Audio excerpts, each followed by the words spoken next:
For decades, we've stayed ahead of our adversaries because of the innovative minds who came before us, renowned for targeting the next challenges facing our servicemen and women and producing the most advanced electronic warfare systems. The world is changing. The future is interconnected, from the sea to the stars. The next generation of industry drives product velocity faster than ever before. Technology allows for immediate upgrades of products, and modular designs keep systems working longer.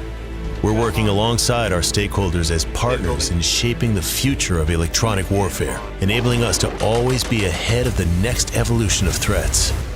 We are shaping the future of full-spectrum electronic warfare capabilities for both defense and attack applications through 2040 and beyond by implementing agile engineering, advanced manufacturing, and sustainment solutions. BAE Systems will create the market's fastest pathway from the lab to the field. Together with the U.S. Armed Forces and our allies, we are defending democracy around the globe.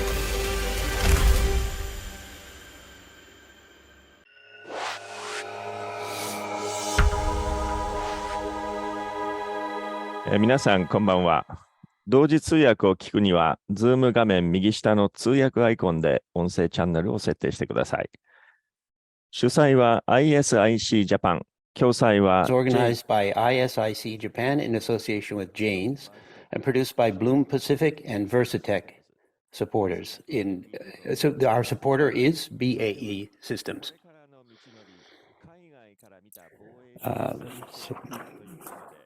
We are now going to talk about the road ahead in the defense build-up plan views from abroad, starting with our moderator, Dr. Taniguchi.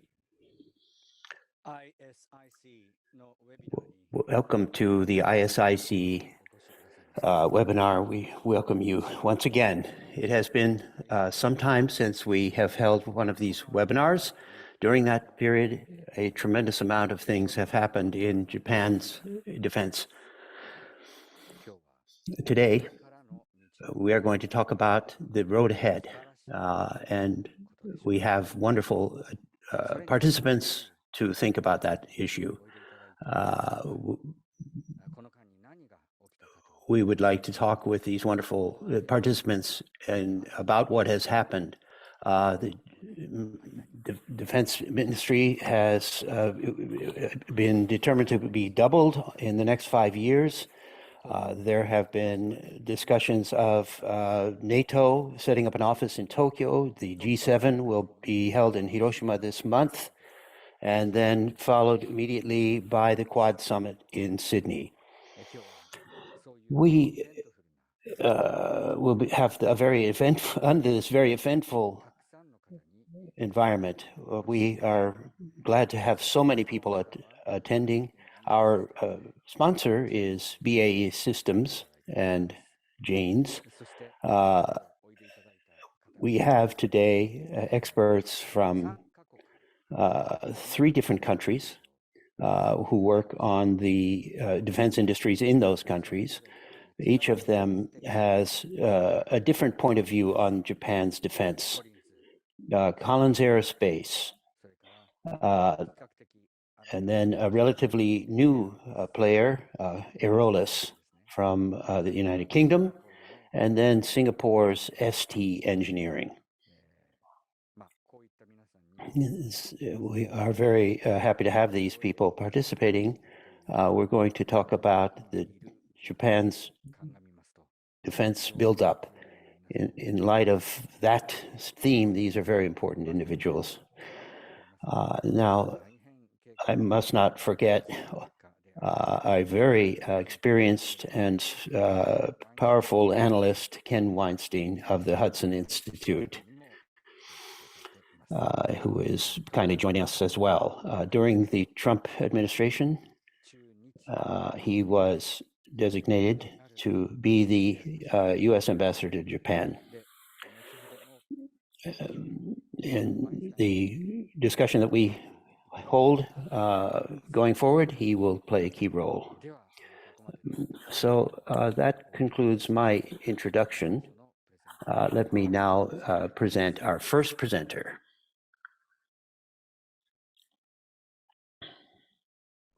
Well, great. Well, thank you, Professor Taniguchi. I am Ken Weinstein, the Walter P. Stern Distinguished Fellow at Hudson Institute, also the Director of ISIC Japan. And Tom, I know I had hoped to get to Japan to work closely with you and your wonderful boss, the late Prime Minister Abe, and unfortunately it was not to be, but I'm delighted to continue to contribute to the U.S.-Japan relationship and to Japan's foreign and defense policies through discussions and conversations such as these.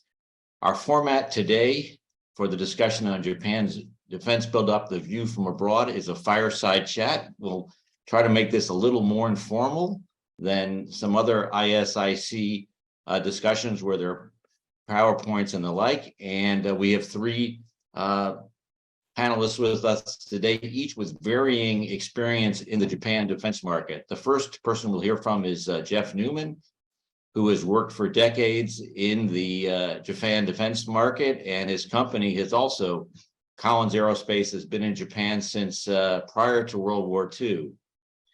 The second person we'll hear from is Luca Leoni, who's with Aeralis in the UK, which has just entered into the Japanese defense market. Is a relatively new company, is just a few years old. And lastly, we'll hear from Jin Kiat Chua, who is with ST Engineering in Singapore. And that company is trying to get into the Japanese market. So this is obviously a time of significant interest in Japan with the defense buildup plan, with the intention to double defense spending. It's arguably the largest peacetime increase in defense spending since the Reagan defense buildup, that is among democratic nations. And so there should be lots of opportunities for foreign companies to come in and partner with the Japanese. And so let me first turn it over to Jeff Newman. Jeff, let me ask you to say a few words of personal biography, and then go through your experience with Japan, and then Collins' experience with Japan, to teach us a bit about what you've learned over the years. And thank you so much for being with us today. Oh, thank you, Ken. Thank you for having me. It's a pleasure and an honor to be here. And thank you for mentioning the Reagan Nakasone defense buildup, because reflecting, that's actually indirectly what brought me to Japan. I came to the region in 1980 as an exchange student of Beijing University, and I was picked up by what's now Collins Aerospace to open an office in Hong Kong, and started working in China and the region, and came to Japan in 91. And it's interesting to reflect the context of the time, what was going on then, 91. It was right after Tiananmen in China, which was a big shock. Globalization was well underway, but that was definitely a setback. And the Reagan-Nakasone agreement brought a lot of equipment to Japan, started importing F-15s, P-3s, and all of those CIS aircraft were being localized in Japan, which created a huge, it was on the cusp, it was a defense buildup that time, and today we're on the cusp of the defense buildup again. So it's interesting to reflect. I'm working for Silicon Sensing, which is a joint venture between Collins Aerospace and Sumitomo Precision Products, working on sensors, gyros, inertial management, and the progression that I've experienced through globalization has been from the evolution of business from licensing to co-development and then to joint ventures. So thank you. Thank you. Let me now turn it over to Luca Leoni of Aeralis in the UK for your thoughts and a little bit on your background as well. Thank you very much, Ken. So lovely to be here, and a pleasure to be amongst a fantastic panel with a wealth of experience. So my name is Luca. I'm the head of digital program for Aeralis. We are a startup organization, or a scale-up organization, developing a family of modular aircraft, as you can see flying around my head, hopefully. We are new to the Japanese market, and in fact, we're new to all markets, being a new organization. but we've had some fantastic success and built some fantastic relationships in Japan over the last 6 to 12 months. We are working with a number of organizations, and one of the ones we talk about publicly is an organization called Shinmeiwa, who we've developed a fantastic relationship with in our time in Japan. In fact, I'm back with them next week for a couple of weeks as well, and it's a blossoming relationship that we are really grateful to be building. So hopefully we can, or I can bring to this discussion some of the learnings we've had over the last 12 months. And I think the real opportunity for Aralis and with the Japanese partners is to collaborate and grow as a collective group of organizations. Great. Well, thank you, Luca. Let's now turn to Jin-Kiat Chua of ST Engineering in Singapore to explain to us what your company does, why you're eager to get into Japan. Thank you. Thanks very much. Thanks very much for having me. When ISIC Japan invited me, I certainly didn't know what I was getting myself into. So I am Jin-Kiat from Singapore. I'm the head of international defense business for ST Engineering. Spent 25 years in the army, retired last year, joined the company. Basically, the company's history goes back to Singapore's sudden independence in 1965. Shortly after that, the government introduced conscription, and they decided they needed a company to arm this conscript force. So we started out as a Chartered Industries of Singapore, producing M16 rifles and 5.56mm ammunition. Of course, over the past 56 years, we have grown quite a fair bit. Today, we're 25,000 strong, $9 billion revenue from last year. We are grouped into two main clusters, defense and commercial. And under the defense cluster, we have digital systems, land systems, marine, defense aerospace, and cyber.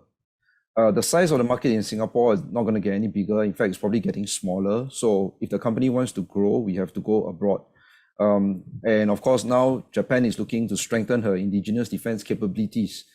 I think that fits very well with the company's philosophy. We like to find local partners. We are willing to localize. We do technology transfer for capabilities that can be marketed as being made in Japan. I think we are also willing to bring Japanese companies out into the larger world. These relationships have been facilitated largely through ADLA. And of course, moving forward, we continue to make sure that we reach out and engage the various stakeholders, whether is it the self-defense force, industry. I think we have been in the country for a little while, and the continued presence is important as we move ahead in this journey together. I think before I forget, I just want to thank ISIC Japan for this invitation, for opening doors for foreign companies to be able to come in and understand the Japanese defense ecosystem better, including linking us up with industry players, associations, and the various end users. So that concludes my short introduction. Thank you very much. Thank you, Jin-Kiat. Very, very interesting. Let me turn it back to Jeff first. So we heard from Luca about the partnership with Shinmeiwa, which is a well-known Japanese manufacturer of seaplanes, other kinds of equipment.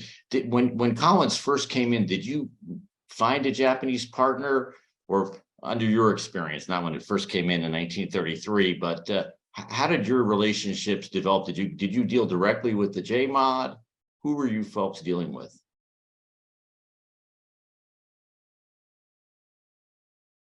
Whoops. Step by step as it's developed over the years. And we have a very wide range of products.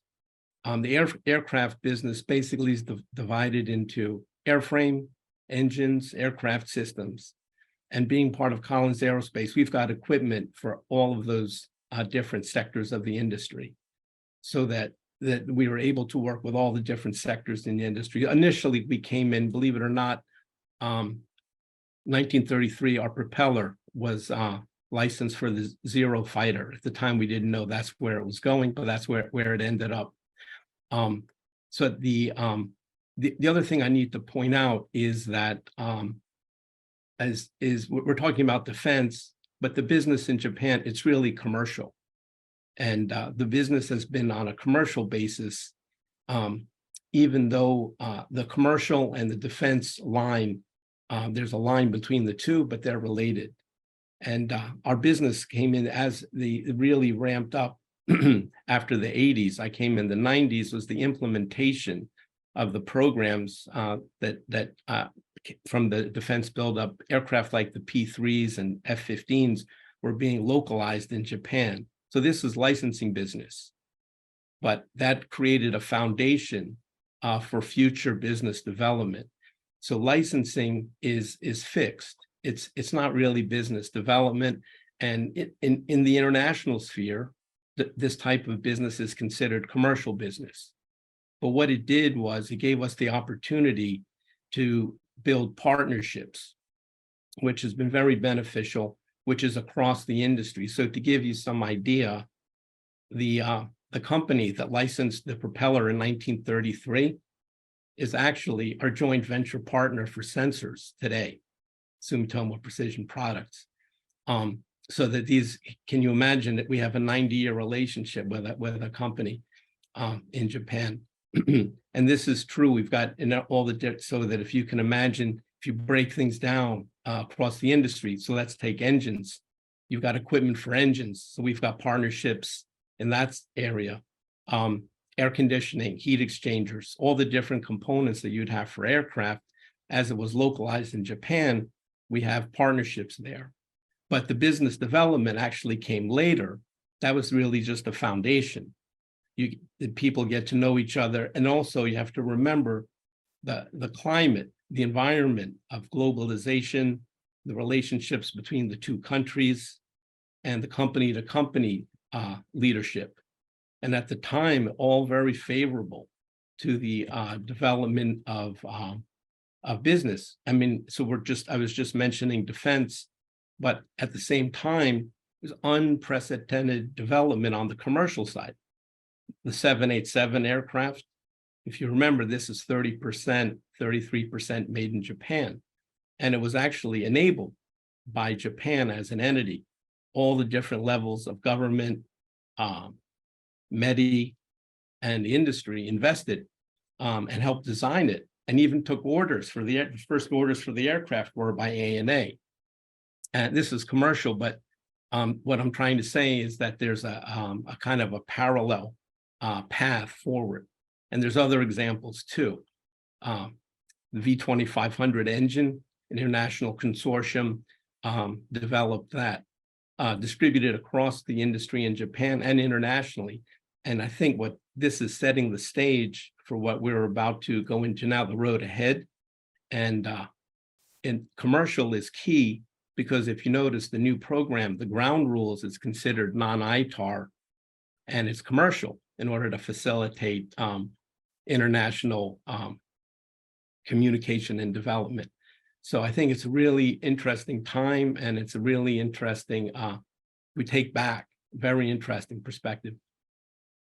Great. I'm going to return to that non-ITAR question in a moment, but let me turn it over to Luca now. So you build these modular airplanes, and you've now developed this relationship with Shinmaya. How did the partnership with Shinmaya come about? Was it facilitated by government? Was it facilitated directly business to business? And how have you found the experience of partnering with a Japanese company? Yeah, so the facilitation was, I think it was promoted by government and facilitated by our Japanese partners. So we have a couple of Japanese partners that we work with, and so that was where the conversation first started. We've been building the relationship with them for around 6 to 9 months now, but started working with them more directly and under the cover of our MOU that we announced at DSEI this year about 3 months ago, and so we are that work is growing and building steam. We found it a really positive relationship. We've been really excited by the openness and the collaborative nature that we've found, not just from Shinmaya, but some of the other Japanese companies that we are now starting to work with but haven't yet announced. So Shinmaya are the ones we talk about, but there are others we are working with as well. Yes, we've been found it a really pleasurable experience, and particularly some of the technical skills that they are bringing to our development program. So we are still developing the aircraft that will fly in a couple of years' time. And so where we are looking for partners is to join the program with us, not just sit on the sidelines. And we've really found that in our work with Japan so far is a leaning forwards and an openness and a keenness to get engaged and support the program and see it through to success. Great. And so let me now turn it over to Jinkia. So could you explain, you're trying to get into the Japanese market? As I understand it, you talked about your company, 25,000 employees, $9 billion in revenue, which is awfully impressive. How have you found your attempts to get into the market? What do you see in the market, and and what challenges have you faced so far? Well, honestly, it's been slow go, right? So for many years, at least from where we sit, the Japanese market was a pretty closed one, right? They have been great engineers for decades. They built the best products. Everybody's kitchen and household is full of appliances that have the Japanese brand names on them. So they have always been very, very, very good at that. And you would imagine that that same kind of engineering expertise would be easily transferred over to the defense industry. But I think, for historical reasons and otherwise, right, there's always been some kind of reluctance to go into that too much. So it's been a difficult journey just trying to get started. I think the news first broke late last year about the potential opening up of the Japanese market. And like all the other defense companies in the world, we got really interested. We started engaging firstly through ADLA. Until today, I'm not so sure whether that was the right starting point, but they appear to have opened some doors for us. So through ADLA, we started meeting some Japanese companies. We started in Hanoi, actually, at the Hanoi Defense Show, and then we started going to Tokyo.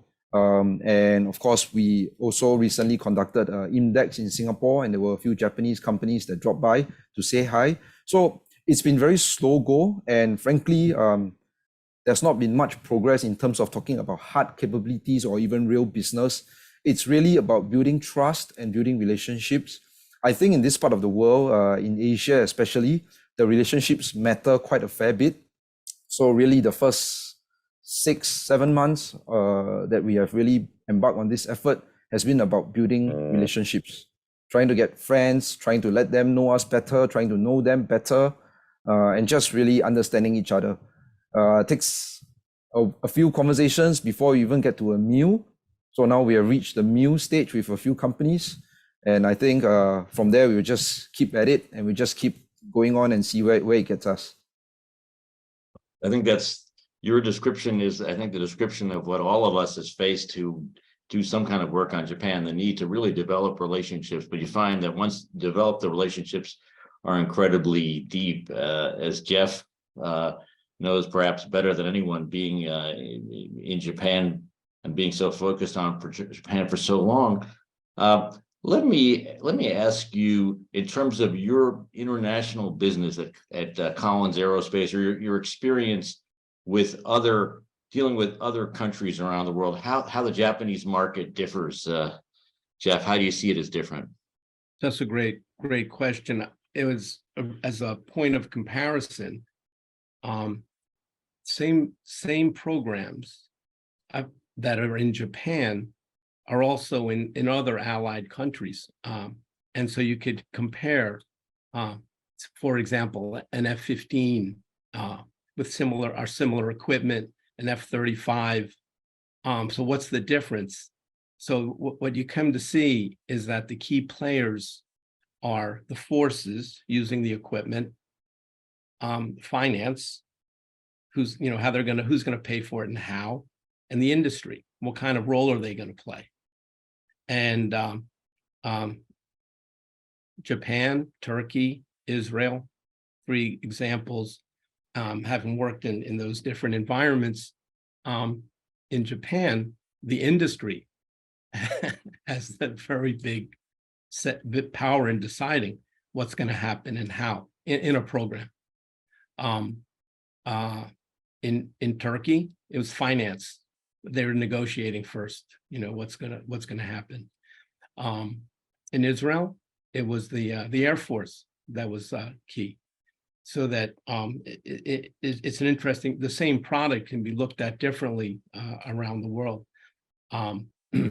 My activity was that I was fortunate to participate, not in terms of doing business, directly per se, but our breadth of products has offered the opportunity to have been involved with a lot of the different activities. Fascinating comparisons, and really very interesting. So Israel, it's the Air Force; Turkey, it's finance; Japan, it's industry. Very interesting. Do you have a sense with the defense transformation going on now in Japan, will that change, or do you think industry is going to continue to play the same role, Jeff? So I really appreciate Kin Kat's comments and experience, because it all rings true. And in fact, what's going on is Japan regards its core strengths and core capabilities, in fact, in those commercial areas that he described. So if you think about it, what goes into washers, dryers, automotive, their electric motors are at the heart, for example. So there's a lot of all the components that are involved, from everything from your iPhone up to your car to even the 787 are all components that are made in Japan, right? So the US, we're used to an idea, spin-off, industrial investment, R&D, DARPA, and it's a spin-off, right? Microwave ovens, all the kinds of technology things that we've enjoyed, always thought of as a spin-off. Well, in Japan, since the war, there's not an aerospace, a defense industrial development, it's commercial. And it's the other way, it's spin-on. So you're going from commercial, you're going the other way. And in fact, my experience working in Japan, before the war, Japan was building airplanes like they build cars today. All that was taken apart. And so when we came to the time to build up a self-defense force, they're kind of starting from scratch. That was when the US came in, and it was the bilateral relationship. But where did all the talent go? I also had the chance to work in automotive industry for fuel cells, and other products came to the automotive industry. You found out that who are the lead technical people in automotive and in many other sectors, they're all aerospace engineers. So that you got would have been in aerospace or possibly defense, the best minds and talents all that work in commercial. So now I think what we're headed into, that ties in with the comment about non-ITAR or commercial products, setting the stage for the next phase. Great. Okay, and I will get back to that. Let me now turn to Luca. So you talked about what you're looking for in Japan in terms of partners and what you expect from the Japanese. Can I ask you to drill down a little bit more and be a little bit more specific? Is it material science expertise? Is it AI expertise? Is it aeronautical engineering expertise?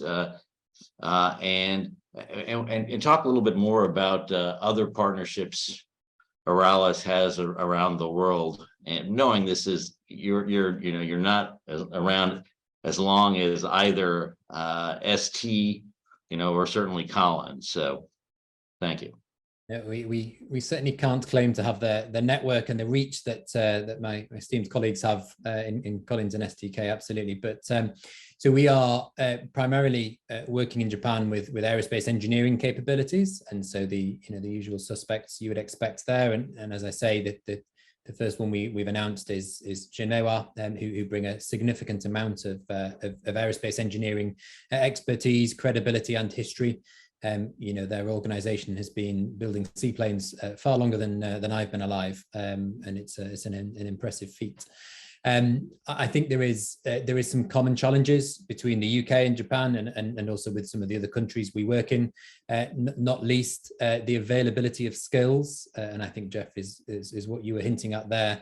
There is a finite pool of people, but there is a big mountain to climb in terms of things we need to do collectively as aligned nations, with a common threat. And so, where we can learn from our Japanese colleagues, whether that's learning from the civil sector or from the military programs they are working on now, and hopefully where we can share some of our learnings from a UK sector, it makes us collectively stronger. In terms of the specific area of skills, there's a whole long list of areas we are looking for partners, and as I say, Shin Meiwa have very strong capabilities in the aerospace engineering and structural engineering and those sorts of areas. But in terms of autonomy, AI, digital engineering and digital skills are other areas we are in discussions with both Shin Meiwa and other industrial partners in Japan. But then also in discussions with the Japanese MOD and ATLA and the other government organizations as well. Right. Now, let me ask you, Jinkiat, thank you, Luca, for that. As you look at the Japanese, the potential for partnerships in Japan, what can you get out of Japan that and this is aside from obviously the significant defense buildup we're going to see and the potential for revenues and all that. What sort of skills are you looking for? What do you think Japan can bring out? And how do you assess the other partners of ST engineering around the world? What do they bring to the table? Well, I think, right, the Japanese have got great capabilities. I think they generally build great products. I said it earlier, they have done it for years with all the utensils and the appliances around my house.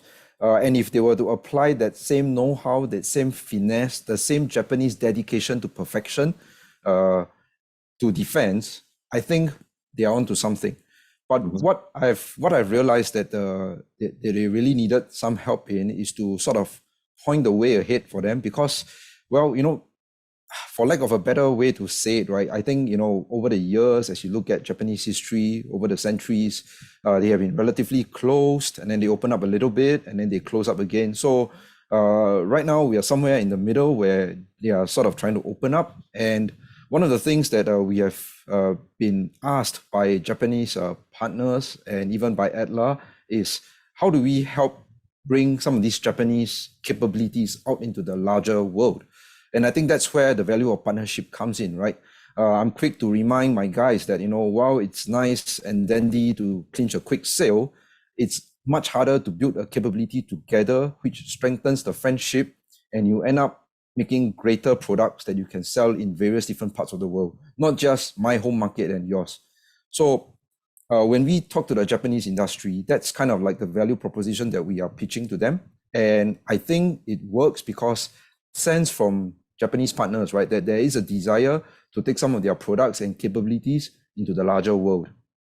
So that's where I suppose a multinational company with partners, different parts of the world, could play a role, in sort of bringing some of these capabilities to Middle East, Europe, some of the parts of the world where we have an established presence. And really, it's that is really the first stage. And then thereafter, right, could we come together and jointly develop some products? The defense industry is very broad, it's very wide. Not every product that we make is something that's capable of killing someone. So there's plenty of space there where you can build capabilities that don't have to be offensive in nature, that don't have to be, necessarily harmful in nature. I think cyber is one such area. I think you would imagine the Japanese to be very strong in some of these things. You would imagine them to be very good at robotics. I remember a university trip 6-7 years ago when I was doing a master's, and I met a Japanese robotics company, and I was greeted at the door by a robot, and the briefing was done by a robot, and this was 2016. So while other countries sort of try to actualize some of these things, the Japanese have made it happen 5-7 years ago. So there is great capability residing within Japan. I think the value of a partnership is, how do we bring some of these capabilities out of Japan, even as we try to bring our capabilities into the country. Well, thank you. Very interesting. Let me turn it back now to Jeff and ask you, you referred now in two of your answers to non-ITAR items. This is, of course, items that don't fall under the international traffic in arms regulations, United States regulatory regime. designed to restrict defense exports. Can you say a bit about the theme of non-ITAR defense exports and what the implications are for Japan and for companies such as Collins? Sure. But first, if I just make a quick comment, Luca, the Shinmeiwa is a great company. It's a great product. And we've got some products there, propellers, air cabin pressure control. If we can help you, keep us in mind. And JMoD, likewise, from Japan's point of view, all of us have a role to play. So there's a very wide field. So there's really room for everybody. Now, the reason ITAR, so okay, look at the press, defense buildup, new programs, all these things are announced. Well, if you think of it from a defense point of view, you're thinking defense. The first thing with defense is it's ITAR, it's controlled. What are we going to sell? How do we protect it?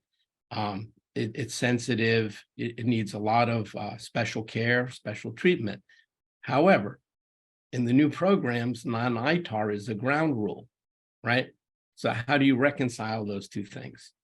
And I think the industry's, I think, in the process of trying to figure that out. So can understand why that is, the nature of the international collaboration for the new GCAP, and also the commercial aspects that JMoD's alluding to. How do you make this thing a venture, a commercial success?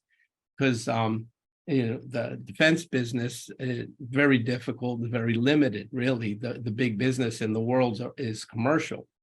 So that's sort of the challenge. So what I'm suggesting is the commercial or the dual, the word, I think it may be dual use. Maybe that's the word JMoD was looking for, something that could be a military application and also a commercial application. Dual use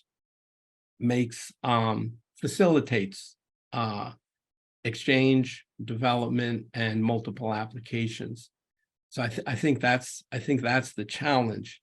And then taking into account the initiatives and the concerns, the interests that Japan has today in developed technology players. Nobody wants to do a complete import of a product. There's some participation or development or involvement. So once you get into that, then it gets more complex. How do you do this? So what I'm saying, the perspective that we've experienced, or I've had the good fortune to be through, is that an evolution from licensed products to co-development to even, let's say, a joint venture. I'm working in a joint venture now, and I have to take a look at what that means and how do you do it. But I think that's where we're at now, as in terms of what's coming next. And can you say a little bit more about the sixth generation fighter being you made a reference to the sixth generation fighter, the collaboration obviously between largely Mitsubishi Heavy, Leonardo in Italy, and BAE Systems, and it was very striking for those in the United States that the Japanese chose not to go with an American partner on it. Do you have any thoughts on that? Well, it's interesting as thinking about it, the background, the foundation of the business, of the aerospace business, which I was been describing, licensing. So licensing's got strengths and weaknesses, right? So it's a shortcut. If we have something that you can license it quick, right? But there's restrictions. So the customer is restricted, but at the same time, the licensor is very beneficial. You're getting paid for work it's very profitable. There's no risk. So, but once you get into the next stage, there's also limitations. If you've been a licensor, you're used to that type of business. That's the format that comes to your mind. And if you're a licensee, I've had experience working on different products with Japanese customers, and I would ask them, aren't you thinking of making your own version? Why, you're always licensing ours, buying ours, how about developing your own? And they say, Jeff-san, of course we want to make our own, but every time I take out a clean sheet of paper to sit down to design it, I can only think of your version, So now we're getting to the next generation where a customer, with capability that's obvious that they want to do their own. And then you've got the let's say the leading aerospace country and the alliance. So we would like you to use ours, right? So then you have this kind of a dichotomy, and how do you bridge that gap? So now the world's globalizing more and more. The bilateral is now multilateral, multipolar, and I think that's what's going on. And there's a tradition. I have to be thankful for all my mentors and teachers and colleagues as you go along in business. If you look, Japan is very thoughtful, methodical, and they're trying to get the best of all the worlds that they're exposed to. And you can see as they've developed their systems and products and their procurement, there's a tendency to alternate. For example, in the engine business, let's see, Pratt Whitney looks good. Let's go with them. Okay, sorry, it's Pratt Whitney's turn. GE, that looks like a good advance. They may have some things that Pratt Whitney doesn't. Let's work with them. Okay, everybody, this is GE's turn. Rolls-Royce. So that there's a tendency, right? So if you look at it from that kind of perspective, the decades, it's been kind of an American game, the bilateral, the alliance relationship. Now it's a multilateral, and it's changing. It's a chance to take another approach with other principles. Terrific, and that's another great segue to Luca, which you are UK. You're another principal getting into the Japanese market. How do you see this as an export-oriented product, and how much of? Let me ask you two questions. One is the question Jeff mentioned, which is the question of now with co-production. So you're talking to your Japanese counterparts, and how much are they shaping what the final version of the airplane is going to be, knowing the modularity means it can be inherently adapted to whatever markets you're in, first of all, and then, secondly, the export question. Are you intending to export from Japan? Yes, so picking up on what Jeff was just saying, I think the model for license build and, here's our plans, you can build to our spec, it just isn't going to cut it in future. The threat is changing, the technology is changing, the landscape is changing too fast for that sort of model to keep up. And so, advanced economies and advanced nations like Japan need to own their own capabilities enough that they can change their capabilities and adapt their capabilities as the threats change. And as a neat segue into Aralis, the reason we want to work with Japan is because not only is it a large market that we would like to work into, but their skills and expertise they bring to help shape our design, as you say, Kenneth, is absolutely key. And so the learning they bring and absolutely the expertise and experience that they will help shape our design based on their requirements and based on our requirements. That can inform the UK solution, but as well as the Japanese solution and any potential exports. And so we are in obviously extensive discussions around the world around lots of different requirements that we will that we are working to, and so that Japanese expertise is absolutely forming part of that multi-nation approach.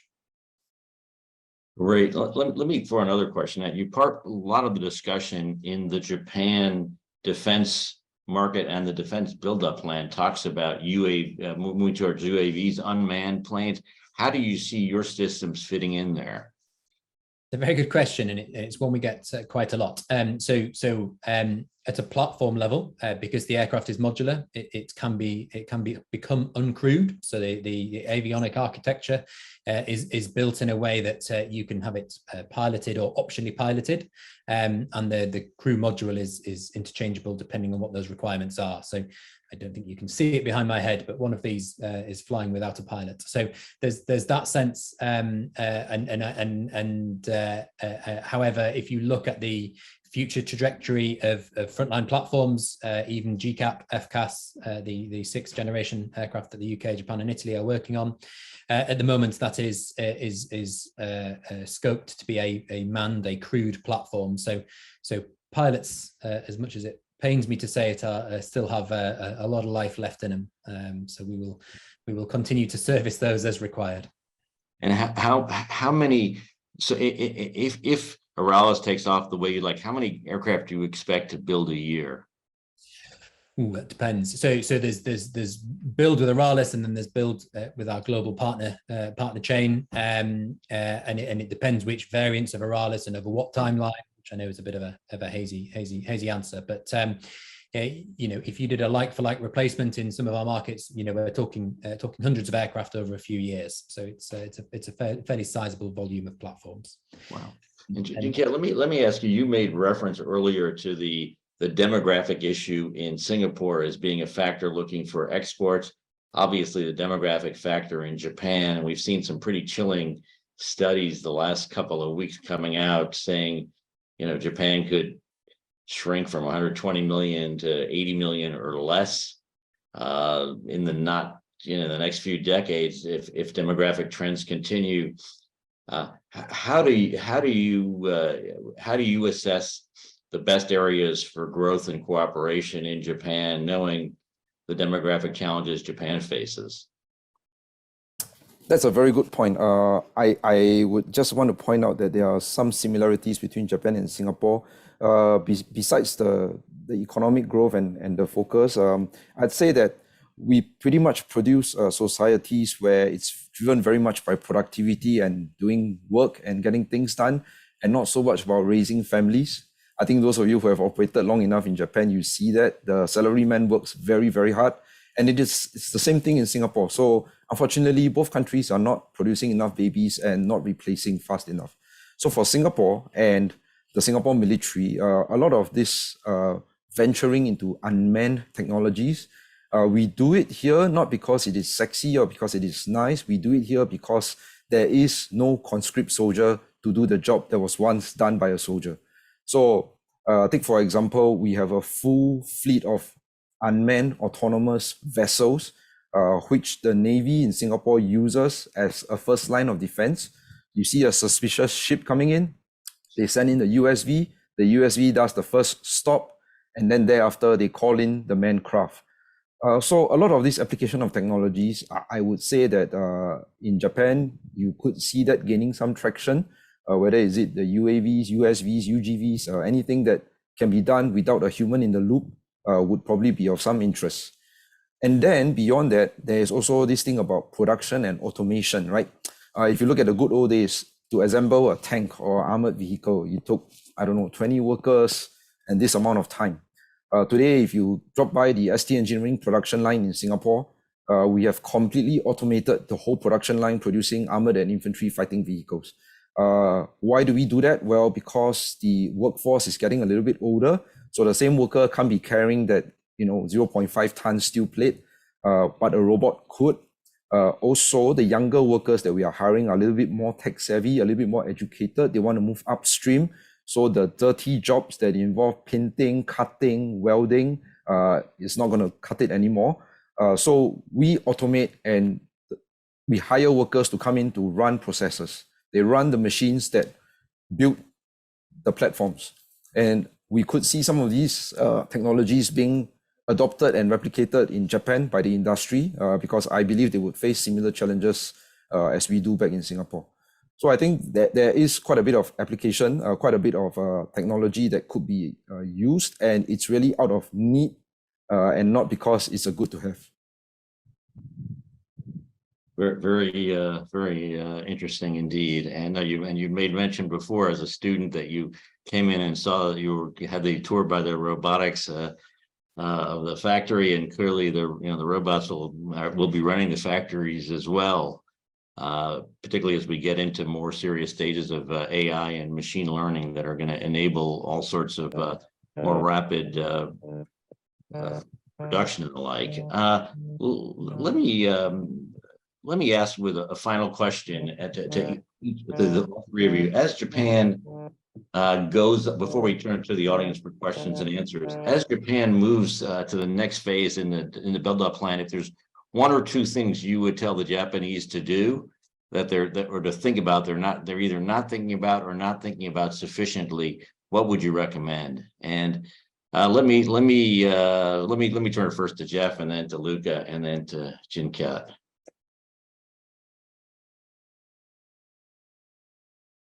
So over to you, Jeff. Could you repeat the question?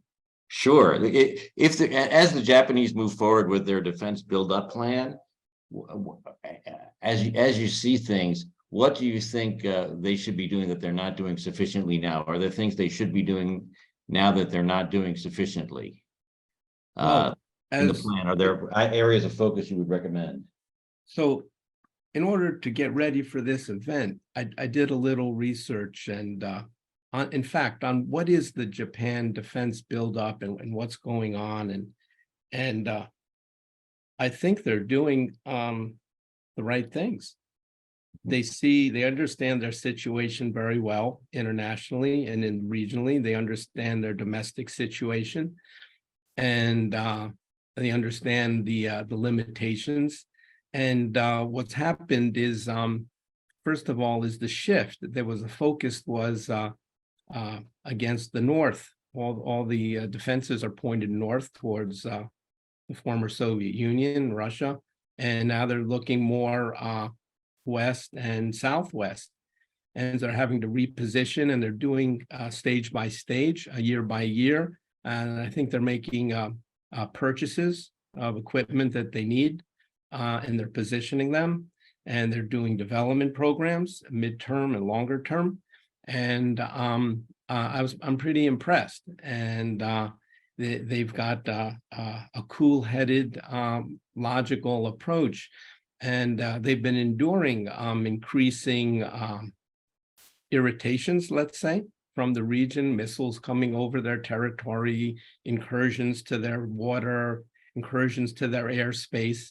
So if you take a look at the challenges, including the limitations, for example, what Jin-Kyat's mentioning, the limitations on people and manpower, they're factored that in. The new programs are highly automated with unmanned loyal wingman styled drones that are part of an aircraft. It's force multipliers, if you will, to deal with the situation. So I think it's very impressive. They're maintaining the relationship, the bilateral with the U.S. and raising it. They've expanded the relationship with Europe, as Taniguchi-sensei mentioned in the beginning. NATO's opening an office in Tokyo. Yeah, I think it's very, very impressive what they're doing.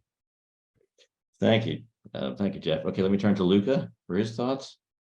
Yeah, so I think for me, it's much of the same. I don't think there's things I would say don't do, but there are things I would say continue to do and do more of, and particularly learning from other organizations and countries, which I think they are doing a seemingly very good job of so far. Where countries have faced similar challenges in the past and are continuing to face them, greater international collaboration can only be a good thing. In the UK, we announced our AUKUS deal last year, which is a big step forward with the US and Australia. Our GCAP deal with Japan and Italy is another good example, and I think more of those international collaborations where problems can be shared and developed in collaboration are only a positive thing. So I think more of that sort of international engagement is absolutely a positive thing that should be followed, and I think it should be seen as a two-way street as well. So organizations that are working with Japan It isn't a transactional relationship of, here is a thing that we've got to sell. It's equally a collaborative relationship of what can we learn from the great amount of knowledge and expertise that sits in Japan as well, that we can use to inform our own requirements and solutions. Great, and then let me turn it over to Jin Kiat for your thoughts on what Japan should be doing more of or should be doing that it's not doing. I very much echo what Jeff and Luca have said already, and I think they are doing more right things than wrong. I'd say that generally you have to globalize your outlook a little bit, which they are doing. The international engagements, they are stepping it up. I see them going out there a lot. And I would say that these are good first steps, but I do think that for it to really work, it has to percolate and trickle down the bureaucracy. So not just at the very highest levels, not just the direct civil servants who are involved in some of these aspirations of the government. It's got to go across to industry, it's got to go across to associations, it's got to touch all the players in that ecosystem that they want to globalize. I would also say that based on my limited experience so far, Japanese bureaucracy it works well. I mean, people align incredibly fast, but it can also be a double-edged sword in the sense that nobody's going to break ranks and move ideas along unless they have absolute a green light given to them at all the layers above them. So that could take a little while and it might slow down the momentum. So some of these things, I think they want it in a hurry, they want it fast. I think they're doing the right things. I think more people have to be doing the right things, and they should try to, for lack of a better phrase, be a little bit un-Japanese in some of their approaches, right? The ability, the willingness to break new ground and just to move ahead and not wait for instructions from the very top. I think they are fine. I think they're on the right track. And one thing to add there, if I could, is the Quad. Under Abe-san, Japan is building an alliance with India and Australia to strengthen the position in the region. I think that fits in as well. You can see that the day by day, the country-to-country relationships are getting stronger. And but also, good point is maybe where they can is speeding up is a good idea.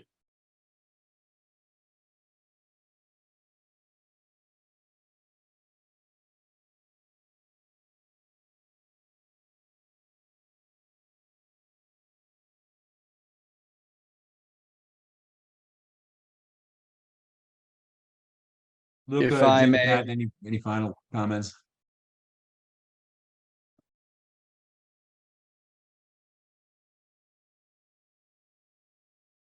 if I may use this time to raise a question from my end.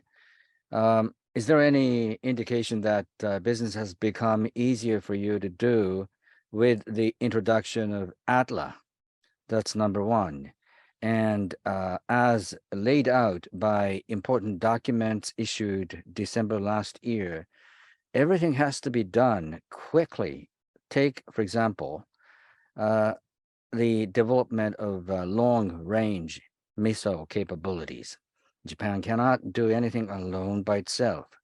And the second question is there any hint that the sense of urgency among the government officials is, number one, being felt, and number two, works to the merit of your business?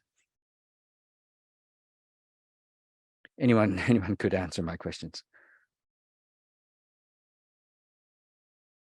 Jeff, perhaps you could answer those questions. I mean, the comment that I can make is the procurement reform, where Japan has been reforming the procurement process. I think that's very key, which up until recently it's been fragmented and in extremely low volumes, very difficult for manufacturers to operate according to scale or to efficiency. That would be the area that I could comment on to that question. Thank you very much. I've just made a quick intervention. Ken, microphone is yours. Oh, great, thank you. And I apologize, I had a little trouble here, a little technical issue. Did you bring up Bill Schneider's point in the Zoom. So one of the questions, one of the comments, Bill Schneider, my Hudson Institute colleague and mentor of many years, he argues that the problem of ITAR shouldn't be overstated, that over 70 countries have GSOMIA, General Security of Military Information Agreements. They're able to receive equipment and services that contain ITAR control components or subsystems. So it's not a barrier to the development of export markets for Japanese products with US ITAR controlled content, but in his view, a more pertinent and enduring issue, especially for 5th and 6th generation airborne platforms and associated subsystems, is the question of interoperability with advanced US platforms, including the F-35 and the next generation air dominance aircraft. And interoperability was a critical issue in Japan's decision to go with a non-US aircraft platform. Let me throw that out as a question on interoperability and how you see it with Japan to our panelists.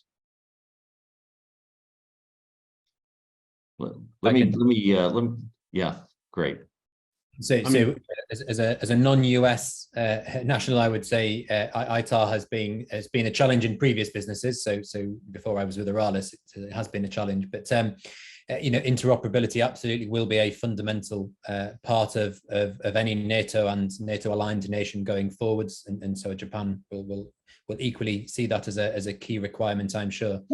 With the future air dominance, but F-35 is obviously ubiquitous across many partner nations, and so interoperability with that will be absolutely key. It is for Aralis, and I'm sure it will be for other air and other associated platforms that sit alongside those as well. Fair enough. A good comment. That's the other ground rule is of the upcoming programs is interoperability, and that's key to implement what Japan, I think, is trying to do. So it can't be overstated, I think, how important interoperability is to the success of the overall policies and goals that Japan's trying to achieve here.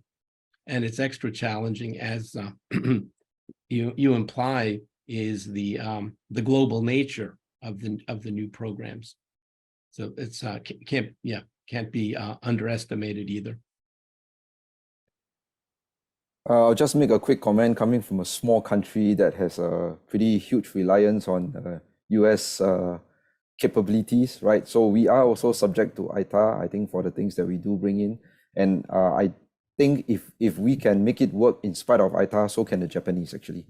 This thing about interoperability can't be understated, but I look around, right, and I see that the audience tends to be, pretty much from those 20 or 30 countries where we all strive to be interoperable, right?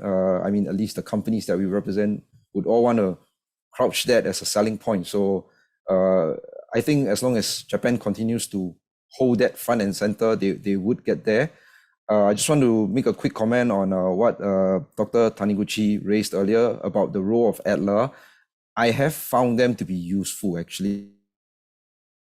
And they are going around doing what they need to do. I just have a small question mark when it comes to seeing through the whole cycle, because, it's about bringing people in, linking up with businesses, facilitating the conversations, all the way through to developing that capability for Japan to own, right? So we are somewhere along that journey. We have not reached the end of the journey. So I would say that up to this point, ADLER has fulfilled their function well, at least from my perspective. Whether they can see through the whole journey to get Japanese capabilities out in the larger world, or to build and strengthen indigenous Japanese defense capabilities remains to be seen. But I'd say the first steps are good.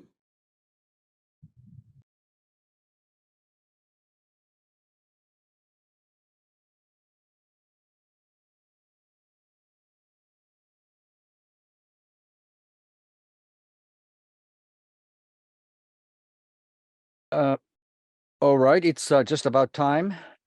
Thank you very much, Ken, for fielding questions and pushing forward the discussions. Now, sorry about that. ここからでは日本語でお話しいたします。アトラについての質問。There was a question that I just got an answer to about ATLA.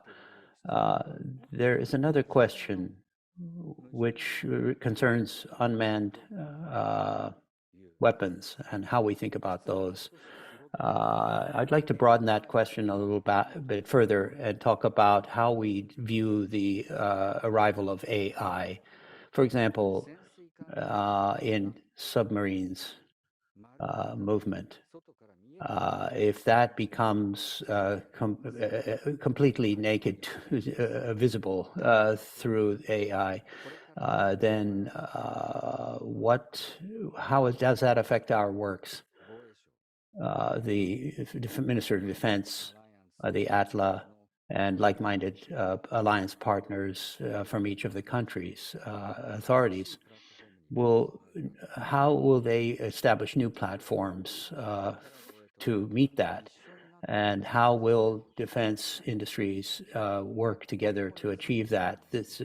With very cheap drones, you can destroy extremely expensive platforms. That is probably something we're going to see more and more frequently. So I'd like to hear the three individuals and Ken Weinstein's thoughts on that situation.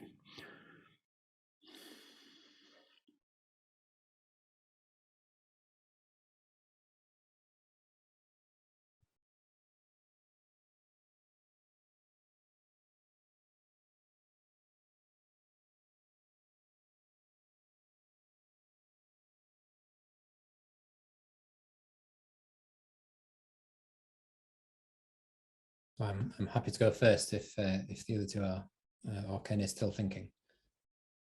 So I couldn't comment on subsea.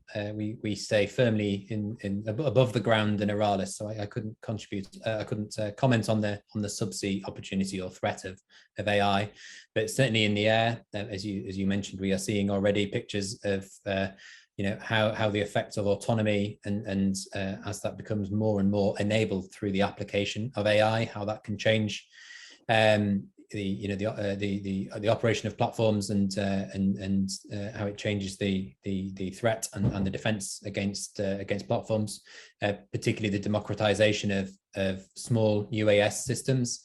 I would say AI is a threat and a defense in those particular examples. So thinking of close-in weapon support systems that can be enabled through AI to defend against small UAS. So it becomes another arms race of AI defensive technologies versus AI aggressive technologies. From an Aralis point of view, thankfully we stay a little bit behind that, so we are building the platform that you can sit those systems on top of. So we tend to keep our powder dry a little bit on the front pointy end of those sorts of threats, but as a broader point, it's absolutely a key thing to be on top of, and it already is, and I anticipate it will become increasingly important for the Japanese Ministry of Defense to continue and accelerate their investment in those areas.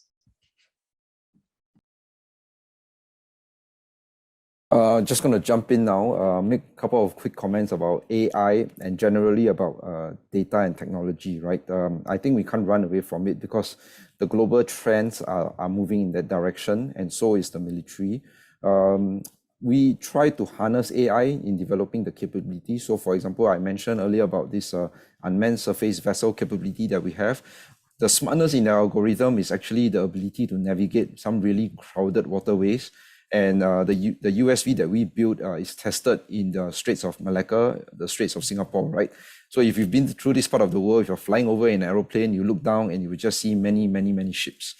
So, by developing the algorithm here, we're building the AI to be smart enough such that it's got this anti-collision mechanism tested in the crowded waterways in the world. We've also sort of embedded some of these smartness into parts of defense, not necessarily in weapons, but in, for example, maintenance of vehicles. So you are able to track indicators on each platform. You can predict when maintenance needs to be done, and you can prevent breakdowns before they happen. I think we have fully operationalized this for the entire fleet of vehicles in the Singapore Army, and that's a capability that we sort of we're trying to market it as a product actually, and it's getting some traction in different parts of the world. I also make a comment about the question about drones. I think Russia-Ukraine has shown us that some of these things, right, you can't really build a capability to defend against it. So the question that we have, at least in Singapore, is, for many years, armed forces develop concept of ops, and they think that this is the way you're going to fight, and then they will arm and equip based on that concept of ops. But Russia-Ukraine has shown that really, 3 soldiers with a drone, which they improvise and fix on a grenade, can do a lot of harm more than a con ops. So what then becomes the defense industry's response to this? Do we now have to come up with a counter con ops to some of these things that, it's not going to be implemented, on a big scale across 6 armored divisions, right? But it's just 3 soldiers with some bit of smart technology doing some very asymmetric harm to a maneuver force. So I think we are somewhere in the midst of that journey. I don't see any military in the world, maybe less the Americans, right? Because they've got the scale and the size and the money. You don't see any other military in the world really going full scale equipping on some of these newfangled technologies, right? You don't see a rifle squad getting 3 weaponized drones, none of that equipping has taken place yet. So I think people are still watching, waiting, wary. Many lessons to be learned from Russia-Ukraine. Many lessons continue to be learned. It's whether does anybody have that belief and the faith in the technology that is stable enough to go into some kind of full-scale equipping. I don't think we are quite there yet. はい、ありがとうございます。もう一つ、チュアさんにとても面白い質問が来ています。日 I 本 have の another 自衛 question, 隊 a very は interesting question 全然 for 戦 Mr. 闘 Chua. に従事した経験がないから、 We do not have 自分の持っている experience 武器 in の能力に Jietai ついて測る with ことができない。 uh, 同じ問題はシンガポールも we そう have だ。 the same そ problem う that we 同 don't じ have 持っ the てる。 experience with destroying この other 点について armies. インサイトがあるか And Singapore has that lack of the fighting experience as well. I would like to ask you if you have any insights from the Singapore standpoint in that shared experience. I'm sorry, the interpretation sort of mixed with the Japanese. So what was the specific question again? ごめんなさい。